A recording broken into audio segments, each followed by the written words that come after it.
our channel. If you're new here, please subscribe. I'd really love that. If you're returning, how you doing? What we're going to be talking about today is how freedom of speech is no longer obviously applying in the UK. And it's really, really sad. Okay.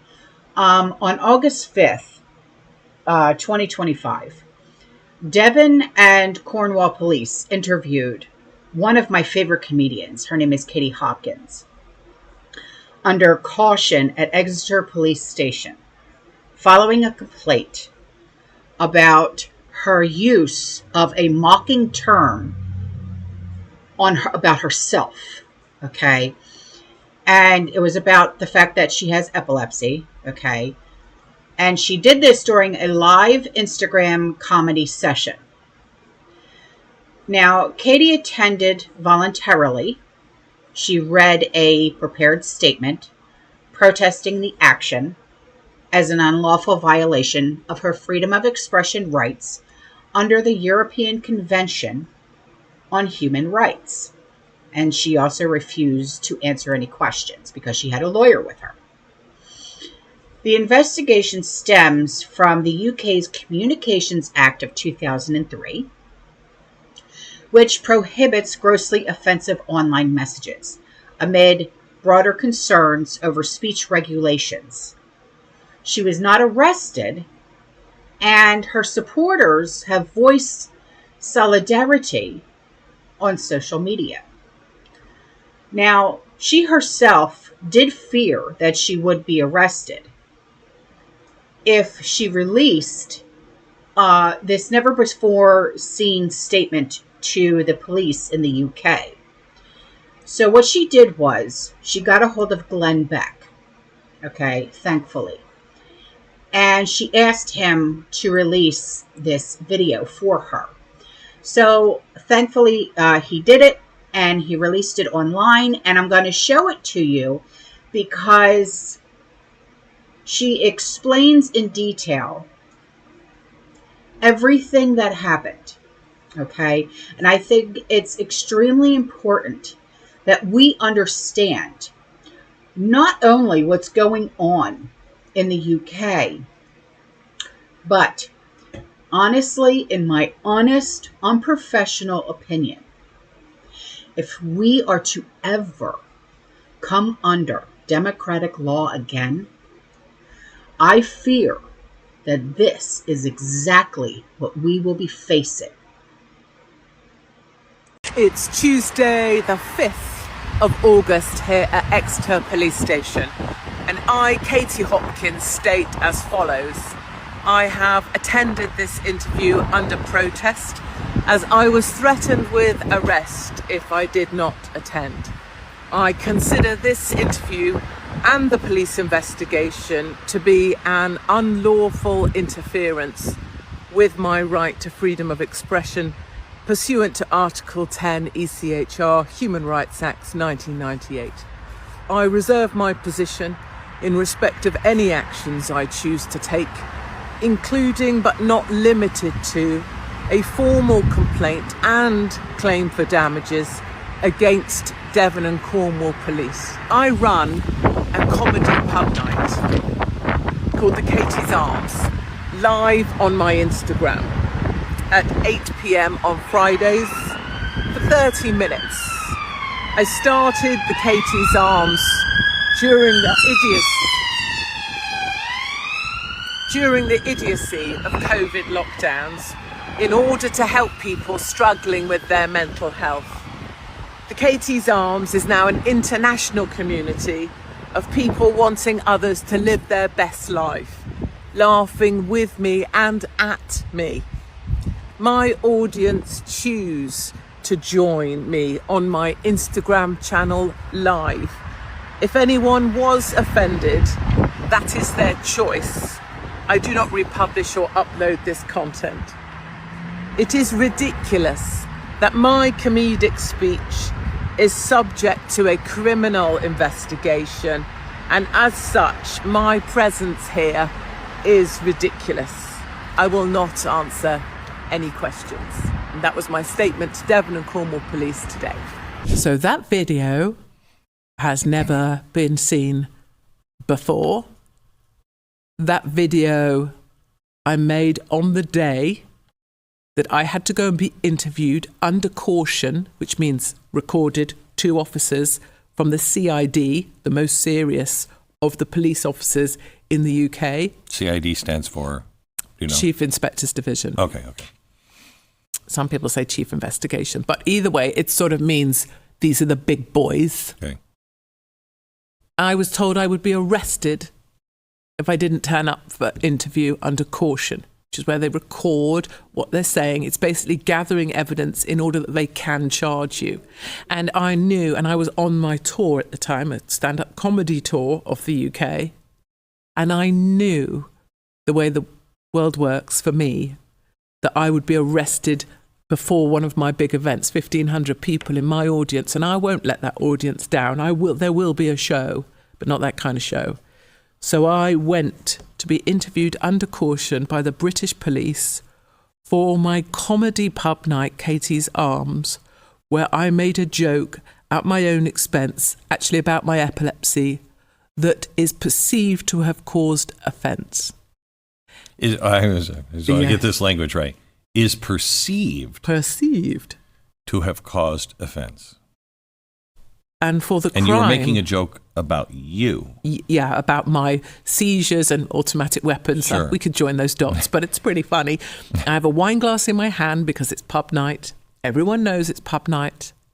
But for the crime of telling my jokes online at my pub night, and remember, people have to join this. I'm not stood on a street corner... Correct. ...shouting at the world like some lunatic. Right. They have to opt in to be there. Mm-hmm. But someone that opted in perceived that they may have been offended, and as a result I was threatened with arrest. I had to go to a police station, be interviewed by 2 officers under caution. They kept me there for over an hour with insane questions. Can you share? Like what? Oh yeah, sure. I worked with a lawyer to write my, because I wasn't answering any questions, no comment on everything, but here's my statement that I read in the room, which states very clearly, this is ridiculous and you are ridiculous. And I was told, the officer, and I want this to be noted on record, and I'm grateful for you for giving me the opportunity to do this in America, the officer stopped the recording, which is highly irregular, and told me if I discuss this, that will be seen as prejudicial to my case. So after she stopped the recording, she then effectively threatened me that I was not to speak about being interviewed under caution. And so I choose to share with you my statement and share with the world that this is what is happening in Great Britain. Because you can't release it there, but if I release it, then you're not in trouble. And maybe I am in trouble, but you have to go back to fundamentals of life, which is, does this make sense at any level? No, I'm okay with it. This is, they just arrested another comedian recently. Yeah, Graham Linehan. Well, Yeah. what is happening? Yeah, he ran to Phoenix, actually, and applied for asylum. So he will be the first test case of asylum for UK comedians or speakers in America. You have to go back to your instincts, right? And that was true for me in South Africa. That was true for me in Australia. That's true when dealing with the British police, because there is no law anymore. There's no such thing as the law in the UK. The law is just a tool of government control. So you have to go to your instincts. Am I in the wrong? No. So I choose whatever comes next. I welcome it because I'm not in the wrong. So now, when she spoke in that video that you just watched about Australia, she was referring to this video, okay? And I am going to play this video for you because I think it's extremely important, because it dates back to when the pandemic started and she was asked to be on a show called Big Brother. And they wanted to pay her a large sum of money and this, that, and the other. And she said, okay, yeah, sure, I'll do it. I don't mind, So they brought her into the country of Australia. She had chauffeured and this, that, and the other, and she had to go into quarantine for 2 weeks and this, that, and the other. So here's a video of her explaining exactly everything that happened.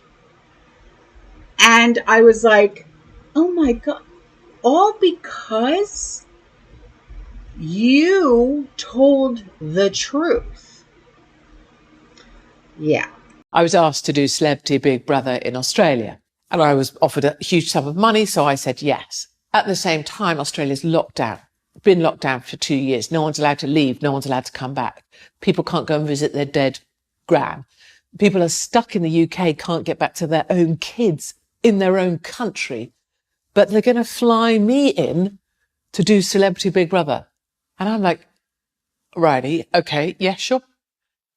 And I'm going to have to spend 15 days in lockdown, in quarantine, before I even get into the house, because I have to be, So over I go, and 2 police officers have to come on the plane to take me off the plane. And I have to be in a police van taken to my isolation prison. I am then escorted into the building. You have to be processed by a police team, taken up to the 26th floor by a member of the army and a member of the navy, and put in my quarantine room, prison. And they take the key. I'm not allowed a key. I'm not allowed to touch the front door of my room. I have to stay inside. When they bring my food, they're going to knock on the door. I have to wait 30 seconds. Then I'm allowed out. If I smell, I'm being briefed on this. And the thing that really grips me as someone who, purposefully should be military, is someone had to brief that guy briefing me for him to brief me with those bullshit. Someone had to stand there with a uniform and a straight face and say, 30 seconds, they're allowed to open the door. When they open the door, they're allowed to get their food. To get their food, they must have a mask. And I was like, I cannot deal with this level of bonkers. Day 2, 5 a.m, and I was like, and I lost my shit. And I went online, did a live, and no one knew where I was. And I was like, I'm here in Sydney, and I'm in a country where no one's allowed to be, no one's allowed to come. People can't get to, and I frickin' went for it. And I gave it the whole, this is the tyranny of the people. You people need to rise up. I'm sitting in your country. I'm not vaccinated. I shouldn't be here. You are being pissed on. And I tell you, off I went back for a sleep. I woke up and Australia blew up. They said that they were cancelling my visa. I never even, they gave me the visa, and that I was now an illegal immigrant in the country. I never tried to get in. They brought me, and that I was going to be taken to an immigration deportation centre to be held. And then my electricity went off. Then they stopped delivering food. You're on your own and they're taking away your light, your food. They're calling you an illegal. They're going to deport you. And it's like, it got really, really dark. And so these wagons of police officers turned up like I was Hannibal Lecter, full breathing apparatus, all the rest of it, shoved me in a van and deported my ass.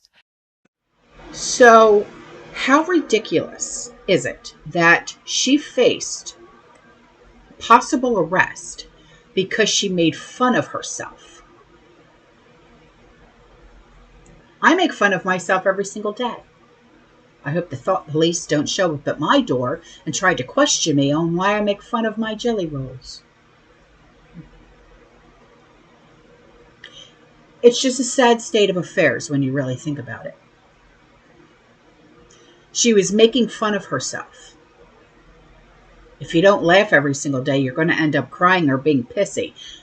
So I'd rather laugh at myself. I have a lot of things to laugh about. And I'd rather laugh than cry or be upset. And if I have to laugh at my own expense, I'm going to do it. That's it. That's all I got. All right, guys. I will see you in the next one, okay? You stay safe. You stay positive. You keep prepping. And as always, fearless, God bless, and whatever you have to say, shout it from the mountaintops. Use your freedom of speech. It's a beautiful thing. Ciao.